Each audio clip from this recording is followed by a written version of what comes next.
Assalamualaikum warahmatullahi wabarakatuh. Kami dari kelompok 1 akan mempresentasikan tentang manfaat fitoplankton. Saya akan membahas definisi plankton, fitoplankton.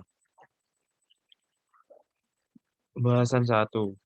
Plankton adalah salah satu mikroorganisme yang ditemui hidup melayang di perairan, mempunyai gerak sedikit sehingga mudah terbawa arus. Artinya, biota ini tidak bisa melawan arus.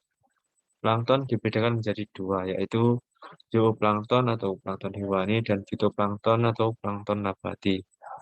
Secara luas, plankton adalah salah satu organisme terpenting di dalam perairan karena menjadi bekal makanan untuk kehidupan akuatik. Bagi makhluk laut, plankton adalah makanan utama mereka. Plankton terdiri dari sisa-sisa hewan dan tumbuhan laut yang berukuran sangat kecil.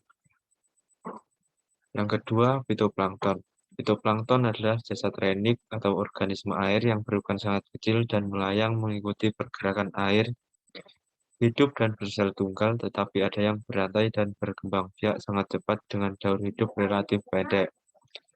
Jasad renik ini hidup pada perairan laut, payau, dan tawar. Sebagai salah satu bagian rantai makanan yang mampu berfotosintesis seperti tanaman. Fitoplankton biasanya digunakan untuk makan udang, ikan, moluska, dan hewan air lainnya. Fitoplankton dapat meningkatkan nutrisi bagi hewan air yang mengkonsumsinya. Lanjut pembahasan kedua yaitu ekologi fitoplankton. Ekologi fitoplankton sendiri bisa dibagi menjadi dua, yaitu berdasarkan fisika dan berdasarkan kimia. Nah, untuk berdasarkan fisika sendiri bisa kita lihat nomor 1 yaitu suhu. Suhu air merupakan faktor abiotik yang memegang peranan penting bagi hidup dan kehidupan organisme perairan. Dan kedua yaitu kecerahan. Pada perairan alami, transmisi cahaya sangat penting karena berkaitan dengan aktivitas fotosintesis fitoplankton. Dan untuk berdasarkan kimia sendiri, bisa kita lihat menjadi satu disolve oksigen. Oksigen terlarut merupakan salah satu unsur utama yang penting, yaitu sebagai regulator pada proses metabolisme tumbuhan. Dan yang kedua yaitu derajat keasaman atau pH. Organisme air memiliki kemampuan yang berbeda dalam mentolerir pH perairan. Dan yang ketiga yaitu salinitas.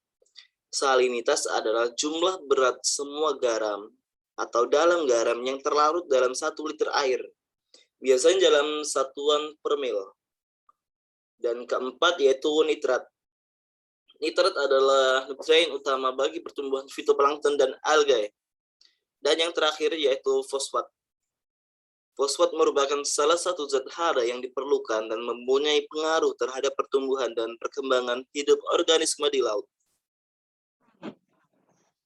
Jadi untuk pembahasan selanjutnya yaitu tentang reproduksi fitoplankton dan produksi makanan fitoplankton. Jadi untuk reproduksi fitoplankton sendiri itu ada dua cara, yaitu secara seksual dan aseksual. Nah, untuk yang aseksual itu terjadi dengan cara membentuk sel khusus yang mampu berkembang menjadi individu baru tanpa terjadinya peleburan sel kelamin. Contohnya itu seperti pembelahan sel, fragmentasi, dan pembentukan spora. Nah, untuk yang seksual itu kebalikan dari aseksual, yaitu terjadinya peleburan sel kelamin. Contohnya itu gamet jantan melebur dengan gamet betina, kemudian menggabungkan untuk menciptakan sel yang lengkap, yang sepenuhnya matang, dan segera mulai fotosintesis. Nah, untuk yang produksi makanan fitoplankton, itu fitoplankton merupakan produsen primer terpenting di lingkungan laut. Karena fitoplankton itu mampu berfotosintesis. Fotosintesis itu adalah suatu proses yang kompleks di mana sinar matahari diserap oleh sel-sel fitoplankton dan diubah menjadi energi biologi, kemudian disimpan dalam bentuk senyawa organik. Nah, untuk tahap-tahapnya itu, yang pertama, reaksi pencampuran asam glutamat dengan tRNA-GU yang diaktifasi oleh ATP, Mg2+, dan ligase. Nah, untuk yang tahap kedua, yaitu pembentukan cincin probolinogen. Nah, cincin probolinogen ini terbentuk oleh enzim asam 5A aminolevulinat. Nah, nanti itu propopirinogen 3 akan mengalami oksidase menjadi protopirinogen 9. Nah, untuk protopirinogen 9 itu akan mengalami oksidase lagi menjadi protoporfirin 9. Nah, nanti akan diubah lagi menjadi protokloropilide. Nah, nanti protokloropilide ini menghasilkan reduksi menjadi kloropilidea. Nah, kloropilidea ini yang bereaksi dengan titil PP akan berubah menjadi klorofla. Pembahasan selanjutnya yaitu habitat dari plankton atau biasa disebut mikroalgae. Mikroalgae merupakan salah satu organisme yang dapat tumbuh pada rentang kondisi yang luas di permukaan bumi. Biasanya ditemukan pada tempat-tempat yang lembab atau pada benda-benda yang sering terkena air dan banyak hidup pada lingkungan berair di permukaan bumi. Mikroalga dapat hidup hampir di tempat yang memiliki sinar matahari yang cukup, air, dan karbon dioksida. Mikroalga kebanyakan hidup di air karena permukaan bumi sendiri 70%-nya itu air, sehingga diperkirakan banyak karbon yang terfiksasi melalui fotosintesis oleh mikroalga sama jumlahnya seperti flora daratan. Mikroalga sendiri mempunyai peranan yang penting bagi organisme lain, karena kemampuannya yang dapat bertahan hidup pada kondisi tertentu. Juga terdapat pada beberapa jenis mikroalga. Hal ini disebabkan oleh adanya lapisan mucilaginous yang dapat melindungi organ sel yang ada di dalam tubuh sehingga dapat melindungi dari pengaruh kondisi lingkungan yang ekstrim. Mikroalga sendiri sering dijumpai pada perairan air tawar dengan penyebaran yang sangat luas pada umumnya.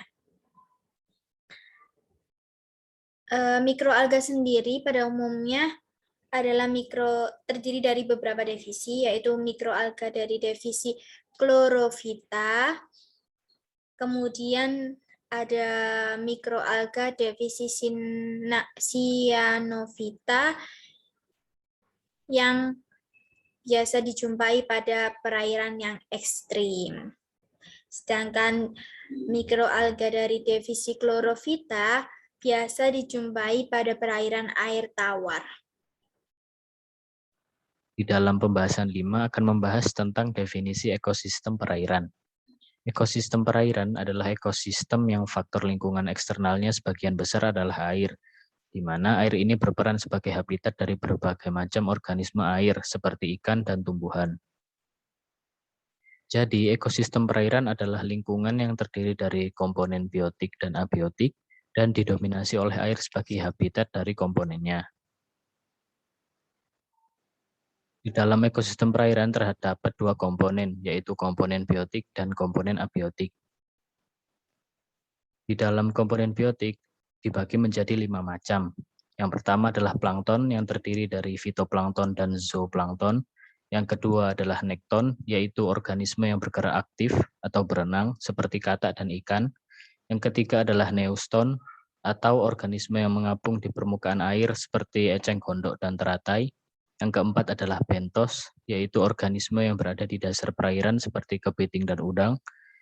Yang kelima adalah perifiton, yaitu organisme yang melekat pada organisme lain seperti siput dan ganggang. Sedangkan contoh komponen abiotik adalah air, cahaya, oksigen, dan lain-lain. Ekosistem perairan dibagi menjadi 2 macam, yaitu ekosistem air tawar atau disebut ekosistem sungai dan ekosistem laut. Ekosistem air tawar adalah ekosistem yang berada di lingkungan sungai, Disebut sebagai ekosistem air tawar karena air yang berada di sekitar ekosistem ini mempunyai rasa yang tawar dan tidak asin seperti air laut. Contoh ekosistem air tawar adalah kolam, danau, sungai, dan rawa. Ekosistem laut merupakan jenis ekosistem yang berada di wilayah perairan laut. Contohnya adalah lautan terbuka, lautan dalam, lautan lepas lantai, pantai, terumbu karang, dan estuari atau muara. Pembahasan yang keenam atau pembahasan yang terakhir adalah manfaat-manfaat pada fitoplankton. Manfaatnya adalah sebagai berikut, yaitu yang pertama adalah sebagai produsen primer. Fitoplankton mengandung klorofil dan karenanya mempunyai kemampuan berfotosintesis, yakni menyerap energi surya untuk mengubah bahan inorganik menjadi bahan organik. Karena kemampuannya ini, maka fitoplankton juga disebut sebagai produsen primer. Bahan organik yang diproduksi menjadi sumber energi untuk melaksanakan segala fungsi faalinya. Lalu yang kedua adalah plankton berjasa produksi oksigen dan serap karbon dioksida. Kontribusi plankton terhadap planet bumi tak terhenti di rantai makanan. Fitoplankton dan rumput laut juga menghasilkan sebanyak 70% oksigen di bumi. Lalu yang ketiga adalah menjaga bumi dari perubahan iklim. Tidak hanya membantu menghasilkan oksigen melalui fotosintesis, fitoplankton juga mengambil karbon dari atmosfer dan menyimpan jauh di dalam lautan. Artinya, plankton juga mengekang perubahan iklim. Lalu yang keempat adalah sebagai penghasil utama rantai makanan. Plankton memiliki berbagai jasa bagi bumi, terutama pada rantai makanan. Dikarenakan hampir setiap makhluk di laut memakan plankton atau organisme yang bergantung pada sebuah plankton. Bahkan, ikan paus sangat bergantung pada plankton sebagai sumber makanan utamanya, dan ikan predator juga memakan makhluk hidup yang memakan plankton. Yang kelima adalah parameter kualitas air. Perairan umum sebagai sumber budidaya air payau maupun laut ataupun air tawar sangatlah penting untuk dikaji faktor biologinya, terutama struktur komunitas plankton yang menjadi salah satu parameter penting dalam menentukan kualitas sebuah perairan. Lalu yang keenam adalah manfaat ekonomi dalam perikanan. Boleh dikatakan semua jenis ikan ekonomis menjalani awal kehidupannya sebagai plankton dalam bentuk telur dan larva. Pengetahuan tentang bioplankton akan banyak membantu untuk menentukan lokasi pemijahan jenis-jenis ikan tertentu dan langkah-langkah yang dibutuhkan untuk melestarikannya. Hasil penelitian pada berbagai jenis ikan di seluruh dunia terbukti hampir seluruh ikan-ikan pelagis kecil dan larvanya memanfaatkan plankton sebagai makanannya. Lalu yang ketujuh adalah produksi bahan bakar kendaraan. Plankton juga berjasa pada pasokan minyak bumi sebagai bahan bakar utama kendaraan.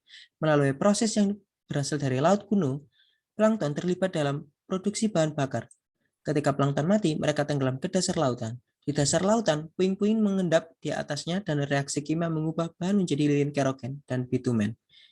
Dan ini adalah untuk sebagai salah satu bahan utama minyak bumi. Berikut tadi adalah materi-materi yang dapat kita sampaikan tentang apa saja manfaat pada fitoplankton. Untuk kurang lebihnya, kita mohon maaf sebesar-besarnya. Bila ada pertanyaan, boleh untuk ditanyakan. Sekian, terima kasih.